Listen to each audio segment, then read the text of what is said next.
Now, just on this energy debate, I want to show you how desperate big renewable energy has become. You know, this is an industry that's built on government subsidies, that's built on your taxes being funneled into it. Renewable energy companies and investors have made a mozza out of your tax dollars buttressing their wind farms and solar factories and batteries and the like. And so they don't want anything getting in the way, you know, anything like reliable, dispatchable baseload power. They don't want coal or nuclear power being available because they just want to keep building out the landscapes with wind farms and solar factories. The trouble is that they sometimes come up against community opposition, as we've shown you, crossing the people fighting back against reckless renewables in so many parts of this great country. And have a look at how one of these projects was attacked on Radio 2GB last year. You know how Chris Bowen approved that massive wind farm off the coast of Wollongong? You've got hundreds of wind turbines floating in the ocean, double the height of the Sydney Harbour Bridge. There has been a consultation process. 65% of them were opposed to the wind farm. 65% of people who engaged with the consultation process said no. They opposed it. Yet Bowen approved it anyway. Just a third of people supported it. 65% of people who engaged in the community consultation opposed the offshore wind farm in the Illawarra. Opposed it. Yet it still gets built. So spare me this government spin that nobody wants nuclear, because it looks like nobody wants these massive wind farms either.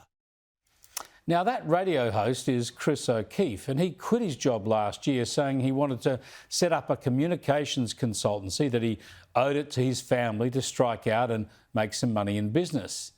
And now the Clean Energy Council is paying his consultancy company to buy his services as a spokesperson. I kid you not. So the same man is now a paid mouthpiece for renewable energy. And he even turned up on Sky News today. The more we build, the better off we'll be. I know Donald Trump says dig, baby, dig. Well, I say build, baby, build here in Australia, and that is building clean energy projects. Does he believe that or not? I've got no idea, because his company is being paid by the Clean Energy Council in order to have him say that stuff. Do they have no spokesperson themselves? Can't they employ someone directly, or better still, find an expert in their ranks to argue their case? No. Instead, they contract Chris O'Keefe's company, Emerald House Advocacy, and they get him to say what they think, I guess. And have a listen to this. I think we need to get away from the idea of base load power. And if we have a footy team or a soccer team or an AFL team, whatever it may be, there's a whole bunch of players on that team. Each has a role to play in the success of the energy grid. Get away from the idea of baseload power?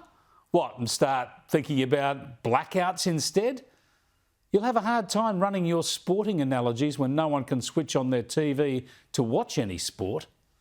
The renewable energies industry's pie-in-the-sky promises are running into reality, aren't they?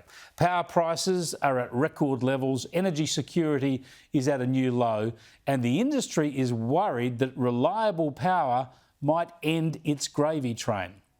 No wonder they've hired a spinner.